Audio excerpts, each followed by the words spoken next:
Once again, welcome back to KCS Classes. KCS Classesന്റെ മറ്റൊരു പുതിയ വീഡിയോയിലേക്ക് എല്ലാവർക്കും സ്വാഗതം.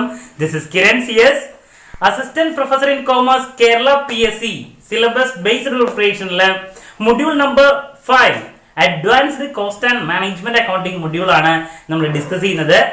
സോ അതിലെ നമുക്ക് എത്രത്തോളം എക്സ്പെക്ട് ചെയ്യാൻ പറ്റുന്ന ഒരു ടോപ്പിക്കാണ് ആപ്ലിക്കേഷൻസ് ഓഫ് മാർജിനൽ കോസ്റ്റിംഗ്. അതിൽ ഒരു 3 ആപ്ലിക്കേഷൻസ് നമ്മൾ ഇന്നലത്തെ വീഡിയോയിൽ ഡിസ്കസ് ചെയ്തു. സോ കണ്ടിന്യൂഷൻ ആയിട്ട് ബാക്കിയുള്ള ആപ്ലിക്കേഷൻസ് ആണ് ഇന്ന് ഇൻക്ലൂഡ് ചെയ്തിട്ടുള്ളത്. സോ നമുക്ക് ആദ്യത്തെ ആപ്ലിക്കേഷനിലോട്ട് പോവാം. Fixation of selling price. ഒരു പ്രോഡക്റ്റ് ഒരു സ്ഥാപനത്തിൽ ഇൻട്രൊഡ്യൂസ് ചെയ്യുമ്പോൾ ഏറ്റവും ബുദ്ധിമുട്ടായിട്ടുള്ള ഒരു സംഭവമാണ് പ്രൈസ് ഫിക്സേഷൻ എന്ന് പറയുന്നത്. സോ നമുക്ക് പ്രൈസ് എങ്ങനെയാണ് ഫിക്സ് ചെയ്യുക, അതിനെ റിലേറ്റ് ചെയ്തിട്ട് നമുക്ക് എക്സ്പെക്ട് ചെയ്യാൻ പറ്റുന്ന ഒരു മോഡൽ ക്വസ്റ്റ്യൻ ആണ്. ക്വസ്റ്റ്യൻ കാണുമ്പോൾ വളരെ സിമ്പിൾ ആണ്, അതുപോലെ തന്നെ നമുക്ക് എക്സാമിന് ഫൈൻഡ് ഔട്ട് ചെയ്യാൻ പറ്റുന്ന ഒരു മോഡലാണ്. സോ ഈ ഒരു ടൈപ്പ് എക്സാമിന് നമുക്ക് എക്സ്പെക്ട് ചെയ്യാം. So fixation of selling price relate ചെയ്തിട്ടുള്ള ഒരു സിമ്പിൾ പ്രോബ്ലം ആണ് നമ്മൾ ഇന്ന് നോക്കാൻ പോകുന്നത്. ഓക്കെ, കൺസെപ്റ്റ് പിടികിട്ടിന്ന് വിചാരിക്കുന്നു. ഒരു പ്രോഡക്റ്റിന്റെ പ്രൈസ് ഫിക്സ് ചെയ്യുക അല്ലെങ്കിൽ സെല്ലിംഗ് പ്രൈസ് ഫിക്സ് ചെയ്യുക എന്ന് പറയുന്നത് വളരെ ബുദ്ധിമുട്ടാണ്. നമുക്കറിയില്ല, കോമ്പറ്റീഷൻ ഉണ്ട്, മറ്റു കാര്യങ്ങളുണ്ട്, ഇതൊക്കെ കൺസിഡർ ചെയ്തിട്ട് വേണം ചെയ്യാൻ. സോ അതിനെ റിലേറ്റ് ചെയ്തിട്ടുള്ള ഒരു പ്രോബ്ലം സിമ്പിൾ വൺ നോക്കാം. ക്വസ്റ്റ്യൻ ഇതാണ്: P company limited has an overall PV ratio of 60%. അപ്പോൾ പ്രോഫിറ്റ് വോളിയം റേഷ്യോ ആണ് ക്വസ്റ്റ്യനിൽ തന്നിട്ടുള്ളത്. If the variable cost of the product is ₹20, what will be its selling price? ഇതാണ് question. അപ്പോൾ variable cost 20 രൂപയാണെങ്കിൽ selling price എത്രയാണെന്നുള്ളതാണ് നമ്മുടെ അടുത്ത് find out ചെയ്യാൻ പറഞ്ഞിട്ടുള്ളത്. അപ്പൊ എന്താ തന്നിട്ടുള്ളത്? PV റേഷ്യോ ആണ് തന്നിട്ടുള്ളത്. PV ratio, profit volume ratio. PV റേഷ്യോയുടെ ഇക്വേഷൻ നമ്മൾ പഠിച്ചിട്ടുണ്ട്. എന്താണ് equation? PV ratio is equal to contribution divided by sales into 100 അല്ലേ? ഇതാണ് ഇക്വേഷൻ. സോ ഈ പറയുന്ന PV റേഷ്യോ 60% ആണെന്ന് പറഞ്ഞിരിക്കുന്നത്. ദാറ്റ് മീൻസ് കോൺട്രിബ്യൂഷൻ 60, സെയിൽസ് അവിടെ 100 ആവുമല്ലോ, അതുകൊണ്ടാണല്ലോ 60% എന്ന് പറയുന്നത്. സോ കോൺട്രിബ്യൂഷൻ ഇവിടെ എത്രയായിരിക്കും അങ്ങനെയാകുമ്പോ? കോൺട്രിബ്യൂഷൻ സെയിൽസ് 100 ആണെങ്കിൽ കോൺട്രിബ്യൂഷൻ 60 ആയിരിക്കും അല്ലെ? So contribution is equal to 60 ആണ്. ഓക്കെ, ദെൻ കോൺട്രിബ്യൂഷൻ 60 ആണെങ്കിൽ വാരിയബിൾ കോസ്റ്റ് എത്രയായിരിക്കും പെർസെന്റേജ് എന്നുള്ളത് ഈസി ആയിട്ട് കണ്ടുപിടിക്കാം. അതെങ്ങനെയാ? പലപ്പോഴും ഞാനത് എന്താണ് വാരിയബിൾ കോസ്റ്റ് എന്ന് പറയുന്നത് എത്രയാന്നുള്ളത് പറയാൻ വേണ്ടിയിട്ട് ജസ്റ്റ് ഒന്ന് ആ മാർജിനൽ കോസ്റ്റ് സ്റ്റേറ്റ്മെന്റിന്റെ കാര്യം കൂടി പറയാണ്. ബിക്കോസ് എല്ലാവർക്കും ഇത് പറഞ്ഞാൽ പെട്ടെന്ന് കത്തില്ല, അതുകൊണ്ടാണ്. നമ്മൾ മാർജിനൽ കോസ്റ്റ് സ്റ്റേറ്റ്മെന്റിൽ പഠിച്ചിട്ടുണ്ട് എന്താണ്? Sales amount then minus variable cost കിട്ടുന്നതാണ് കോൺട്രിബ്യൂഷൻ അല്ലെ? കോൺട്രിബ്യൂഷൻ. സോ നമുക്കിവിടെ കോൺട്രിബ്യൂഷൻ കിട്ടി. കോൺട്രിബ്യൂഷൻ എന്ന് പറയുന്നത് 60 ആണെന്ന് പറയുന്നത്.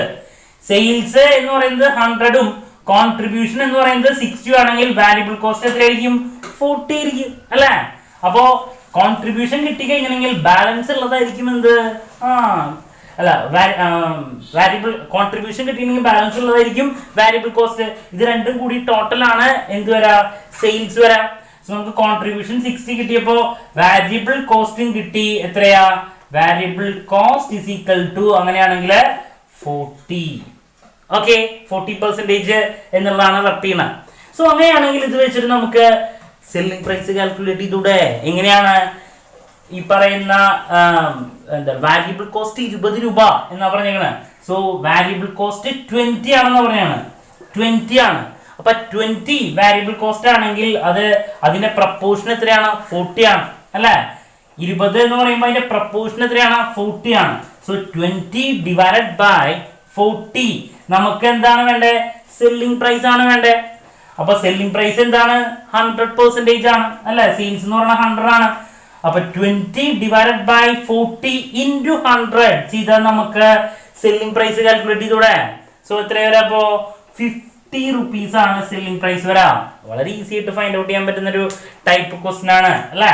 വാരിയബിൾ കോസ്റ്റ് എന്ന് പറയുന്നത് 20 ആണെന്ന് പറഞ്ഞിട്ട് വാരിയബിൾ കോസ്റ്റിന്റെ പ്രപ്പോർഷൻ എന്ന് പറയുന്നത് എത്രയാണ്? 40 ആണ്. സെയിൽസ് 100 ആണെങ്കിൽ സോ 20. അപ്പൊ സെല്ലിംഗ് പ്രൈസ് ഇസ് ഈക്വൽ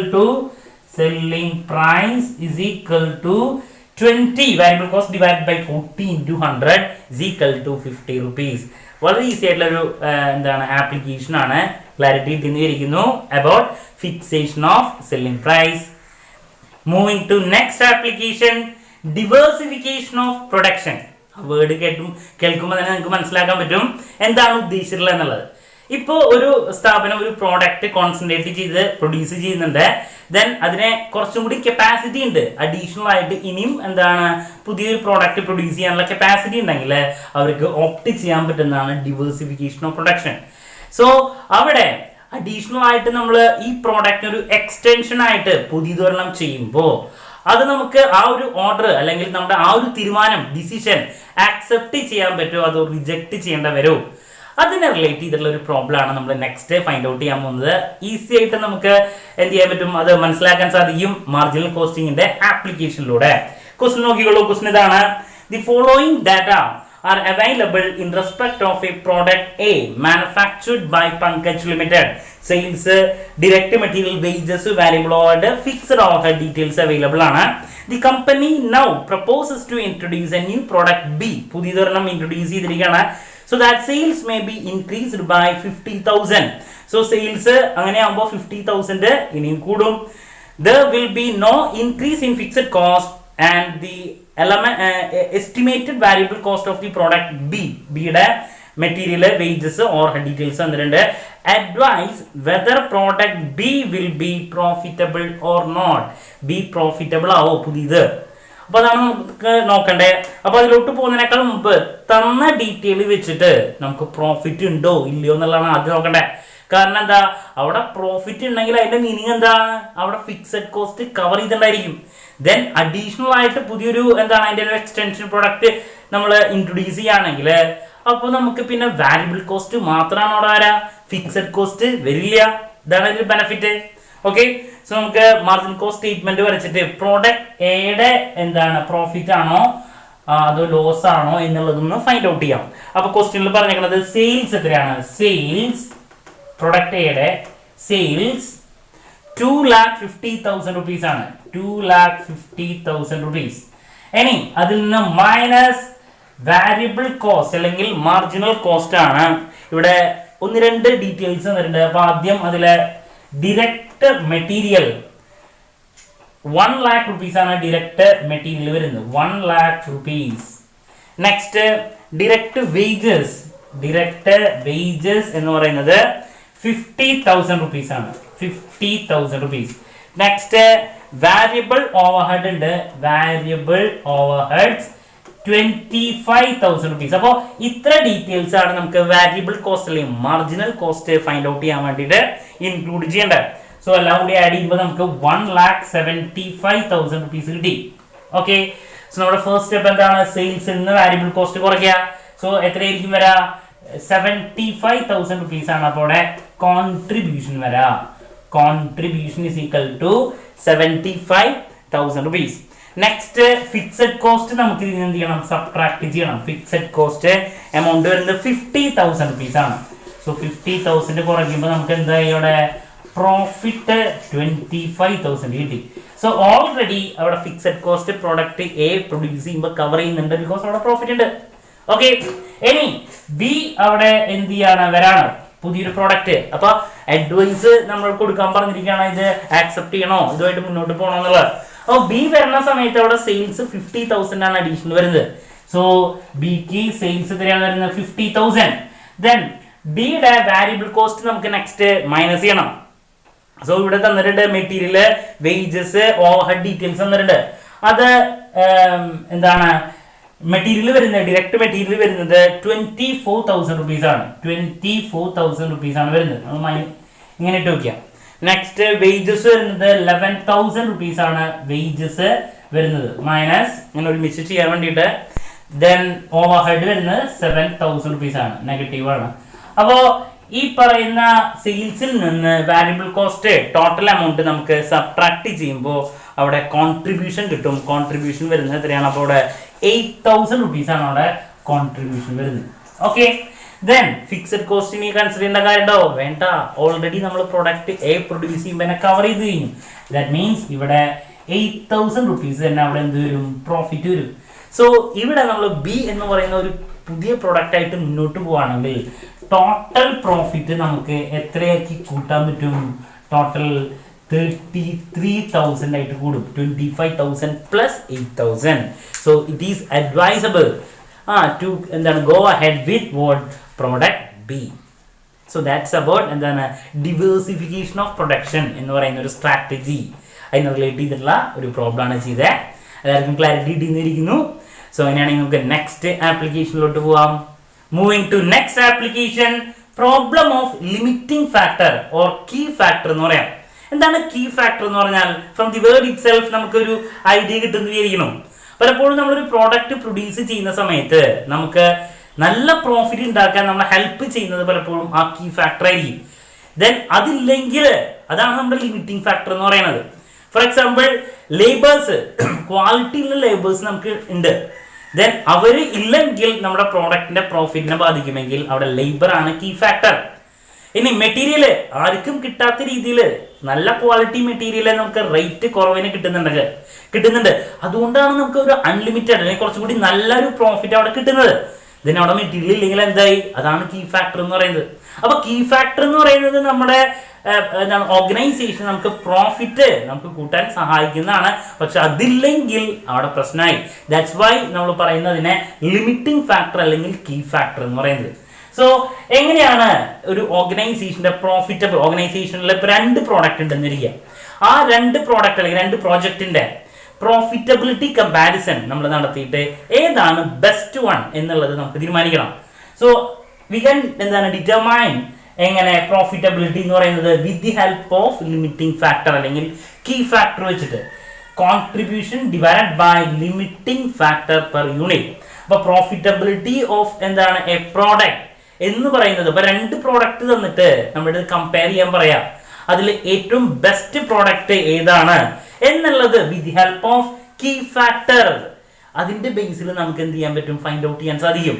ഏറ്റവും കൂടുതൽ ഏതിനാണ് പ്രോഫിറ്റബിലിറ്റി എന്നുള്ളത് എങ്ങനെയാണ് equation, contribution divided by limiting factor per unit. അപ്പൊ ലിമിറ്റിംഗ് ഫാക്ടർ എന്ന് പറയുന്നത് ലേബർ ആവാം, മെറ്റീരിയൽ ആവാം. അപ്പൊ അതിന്റെ പെർ യൂണിറ്റ് എങ്ങനെയാണെങ്കിൽ അത് വെച്ച് നമുക്ക് എന്ത് ചെയ്യാൻ പറ്റും, കോൺട്രിബ്യൂഷൻ ആയിട്ട് അതിന്റെ റിലേഷൻ നോക്കുകയാണെങ്കിൽ നമുക്ക് എന്ത് ചെയ്യാം, ഏറ്റവും കൂടുതൽ ഏതിനാണോ കോൺട്രിബ്യൂഷൻ അതിനായിരിക്കും പ്രോഫിറ്റബിലിറ്റി. നമ്മൾ എപ്പോഴും പറയുന്നതാണ് കോൺട്രിബ്യൂഷൻ ആണ് എപ്പോഴും നമ്മൾ എന്ത് ചെയ്യണ്ടേ, നോക്കണ്ടേ. Because contribution means what, contribution amount എന്ന് പറയുന്നത് എത്രയാണോ നമുക്ക് കിട്ടിയ എമൗണ്ട്, ഇതാണ് നമുക്ക് ഫിക്സഡ് കോസ്റ്റ് കവർ ചെയ്യാൻ വേണ്ടിയിട്ട് ഒരു ഓർഗനൈസേഷനിൽ അവൈലബിൾ ആയിട്ടുള്ള ബാലൻസ് എമൗണ്ട് ആണ് അവിടെ പ്രോഫിറ്റ് എന്ന് പറയുന്നത് വരാം. സോ അതുകൊണ്ട് നമ്മൾ ഏറ്റവും കൂടുതൽ കോൺസെൻട്രേറ്റ് ചെയ്യേണ്ടത് പ്രോഫിറ്റിന്റെ കേസിൽ എന്താണ്, കോൺട്രിബ്യൂഷനെയാണ്. സോ ആ contribution divided by limiting factor per unit നോക്കുകയാണെങ്കിൽ നമുക്ക് ദെൻ അപ്പൊ നമുക്ക് 2 പ്രോഡക്റ്റിന്റെ ഈ പറയുന്ന പ്രോഫിറ്റബിലിറ്റിയിൽ ഏറ്റവും കൂടുതൽ ഏതിനാണ് ഈ പറയുന്ന കോൺട്രിബ്യൂഷൻ പെർ യൂണിറ്റ് എങ്കിൽ അല്ലെങ്കിൽ പ്രോഫിറ്റബിലിറ്റി എന്നുള്ളത് ഫൈൻഡ് ഔട്ട് ചെയ്യാൻ സാധിക്കും. നമുക്കൊരു പ്രോബ്ലത്തിലോട്ട് പോവാം. അതിപ്പോ നമുക്ക് മനസ്സിലാക്കാൻ സാധിക്കും എങ്ങനെയാണ് ഇതിന്റെ കമ്പാരിസൺ. സോ ക്വസ്റ്റ്യൻ ഇതാണ്, നോക്കിക്കോളൂ. In A factory producing 2 different kinds of articles, the limiting factor is the availability of labor. അപ്പൊ 2 പ്രോഡക്റ്റ് പ്രൊഡ്യൂസ് ചെയ്യുന്നുണ്ട്. അപ്പോൾ ലിമിറ്റിംഗ് ഫാക്ടർ എന്ന് പറയുന്നത് ലേബർ ആണ്, quality labour. From the following information show which product is more profitable. ഏത് product ആണ് ഇവിടെ കൂടുതൽ പ്രോഫിറ്റബിൾ എന്നുള്ളത് ഒരു ഡിസിഷൻ നമ്മൾ എടുക്കണം. സോ നാച്ചുറലി നമ്മൾ നേരത്തെ പറഞ്ഞ പോലെ തന്നെ നമുക്ക് ആദ്യം എന്ത് വേണം, കോൺട്രിബ്യൂഷൻ വേണം, കോൺട്രിബ്യൂഷൻ ഡീറ്റെയിൽസ് വേണം, then limiting factor per unit വേണം. അപ്പൊ നമുക്ക് 2 പ്രോഡക്റ്റിന്റെയും എന്ത് ഫൈൻഡ് ഔട്ട് ചെയ്യണം, ആദ്യം തന്നെ കോൺട്രിബ്യൂഷൻ പെർ യൂണിറ്റ് കാണണം, ദെൻ ലിമിറ്റിംഗ് ഫാക്ടർ ലേബർ ആണ്. അപ്പൊ ലേബറിന്റെ ഇവിടെ പറഞ്ഞിട്ടുണ്ട്, ക്വസ്റ്റ്യൻ നോക്കിയാൽ നിങ്ങൾക്ക് മനസ്സിലാക്കാൻ പറ്റും. ലേബർ ഡീറ്റെയിൽസ് എന്ന് പറയുന്നത് 6 hours at ₹50. പ്രോഡക്റ്റ് എക്ക് വേണ്ടിയിട്ട് വരുന്നത് 3 hours, ദെൻ 3 പെർ യൂണിറ്റും ബിക്ക് വേണ്ടി വരുന്നത് 3 hours ആണ്, 1.50. അപ്പോൾ ഈ ഡീറ്റെയിൽസ് ഒക്കെ നമ്മൾ കൺസിഡർ ചെയ്തിട്ട് വേണം ചെയ്യാൻ. So first of all we want to find out contribution per unit for product A and B. നമുക്ക് ഈസി ആയിട്ട് ഫൈൻഡ് ഔട്ട് ചെയ്യാം. എങ്ങനെയാണ്, ഒരു പെർട്ടിക്കുലേഴ്സ് വരയ്ക്കുന്നു, 2 എമൗണ്ട് കോളം കൊടുക്കുക, എ ബി. ഓക്കെ, സോ ഇവിടെ നമുക്ക് സെല്ലിംഗ് പ്രൈസ് പെർ യൂണിറ്റ് എയുടെ പറഞ്ഞിട്ടുണ്ട് എത്രയാണ്, 14 rupees ആണ് സെല്ലിംഗ് പ്രൈസ് പെർ യൂണിറ്റ് പറഞ്ഞിട്ടില്ല. അപ്പൊ ആദ്യം എഴുതാം സെല്ലിംഗ് പ്രൈസ് എന്ന് പറയുന്നത് 14 rupees പ്രോഡക്റ്റ് എയുടെ, ദെൻ പ്രോഡക്റ്റ് ബിയുടെ വരുന്നത് 11 rupees ആണ്. സോ ഇതിൽ നിന്ന് നമുക്ക് നെക്സ്റ്റ് എന്ത് സബ്ട്രാക്ട് ചെയ്യണം? വാരിയബിൾ കോസ്റ്റ് അല്ലെങ്കിൽ മാർജിനൽ കോസ്റ്റ് എന്ന് പറയുന്നത് സബ്ട്രാക്ട് ചെയ്യണം. സോ ഇവിടെ പ്രോഡക്റ്റ് എയുടെ ഡീറ്റെയിൽസിലോട്ട് പോവാം. ആദ്യം direct material, then direct material product എയുടെ ഞാൻ ഇന്നർ കോളത്തിൽ കാണിക്കുന്നുണ്ട് 5. ദെൻ ഡിറക്റ്റ് ലേബർ അല്ലെങ്കിൽ ഡിറക്റ്റ് വേജസ് എന്ന് പറയുന്നത് 3 ആണ്. ദെൻ നെക്സ്റ്റ് വാരിയബിൾ ഓവർഹെഡ് എന്ന് പറയുന്നത് 1.50 ആണ്. സോ ടോട്ടൽ അവിടെ മാർജിനൽ കോസ്റ്റ് വരുന്നത് എത്രയാണ്? 9.50. ഇനി നമുക്ക് പ്രോഡക്റ്റ് ബിയിലോട്ട് പോവുകയാണെങ്കിൽ അവിടെ മെറ്റീരിയൽ എന്ന് പറയുന്നത് 5 ആണ്. ഞാൻ അപ്പോൾ മൈനസ് ഇടുന്നതിന് പകരം ഇങ്ങനെ ചെയ്യണു. ദെൻ നെക്സ്റ്റ് 1.5 ആണ് അടുത്ത് വരുന്നത്, 1.50. ദെൻ നെക്സ്റ്റ് 1.50 വാരിയബിൾ ഓവർഹെഡ് വരുന്നത്. സോ നമുക്ക് ടോട്ടൽ 11ൽ നിന്ന് നമുക്ക് ടോട്ടൽ മാർജിനൽ കോസ്റ്റ് അല്ലെങ്കിൽ വാരിയബിൾ കോസ്റ്റ് സബ്ട്രാക്ട് ചെയ്യുമ്പോൾ അവിടെ കോൺട്രിബ്യൂഷൻ പെർ യൂണിറ്റ് വരുന്നത് 3 ആണ്. 3 ഇവിടെയാണെങ്കിലോ 14 മൈനസ് 9.50 എന്ന് പറയുമ്പോൾ 4.50 ആണ് വരുന്നത്. So this is actually what contribution per unit. Contribution per unit. അപ്പൊ നമ്മുടെ ഇക്വേഷനിലേക്ക് വേണ്ട മെയിൻ ആയിട്ടുള്ള ഐറ്റം കിട്ടി. സോ നമ്മൾ നെക്സ്റ്റ് ഫൈൻഡ് ഔട്ട് ചെയ്യാൻ പോകുന്നത് പ്രോഫിറ്റബിലിറ്റി ആണ്. അപ്പോൾ പ്രോഫിറ്റബിലിറ്റി ഫൈൻഡ് ഔട്ട് ചെയ്യാൻ നമുക്ക് എങ്ങനെ എന്ത് ചെയ്താൽ മതി? Contribution per labour hour calculate ചെയ്താൽ മതി. Contribution per labour hour, contribution per, ഇവിടെ ലിമിറ്റിംഗ് ഫാക്ടർ ലേബർ ആയതുകൊണ്ടാണ് അങ്ങനെ എഴുതുന്നത്, പെർ ലേബർ അവർ. അപ്പൊ ഇക്വേഷൻ നമ്മൾ പറഞ്ഞിട്ടുണ്ട് contribution divided by number of labour hours per unit. അതല്ലേ ലിമിറ്റിംഗ് ഫാക്ടർ എന്ന് പറഞ്ഞാൽ ലേബർ അവർ ആണ്. അപ്പൊ നമുക്ക് എങ്ങനെ എഴുതാം? Number of labour hour per unit. Okay, so നമുക്ക് അതിനെ പ്രോഡക്റ്റ് എയുടെ നോക്കാം. പ്രോഡക്റ്റ് എയുടെ കോൺട്രിബ്യൂഷൻ എത്രയാ? 4.50 contribution per unit. Then next അവിടെ പ്രോഡക്റ്റ് എയുടെ number of labour hours per unit എന്ന് പറയുന്നത് തന്നിട്ടുണ്ട് 6 hours ആണ് എയുടെ വരുന്നത്. So divide by 6 hours is equal to product എയുടെ വരുന്നത് 0.75 ആണ് പ്രോഡക്റ്റ് എയുടെ കോൺട്രിബ്യൂഷൻ പെർ ലേബർ അവർ. ഏറ്റവും കൂടുതൽ ഇതിനാണ്. അപ്പൊ അതിന്റെ ബേസിലാണ് പ്രോഫിറ്റബിലിറ്റി നമ്മൾ ഫൈൻഡ് ഔട്ട് ചെയ്യുന്നത്. അപ്പൊ നമ്മൾ ഫൈൻഡ് ഔട്ട് ചെയ്യുന്നത് കോൺട്രിബ്യൂഷൻ പെർ ലേബർ അവർ ആണ്. അത് എയുടെ കിട്ടി. നെക്സ്റ്റ് ബിയുടെ ഇത്ര വരാ 3 ആണ് കോൺട്രിബ്യൂഷൻ, ഡിവൈഡഡ് ബൈ 3 hours തന്നെയാണ് അവിടെ number of labour hours per unit വരുന്നത്. നോക്കിയാൽ അറിയാം, ഇസ് ഈക്വൽ ടു ₹1 ആണ് വരുന്നത്.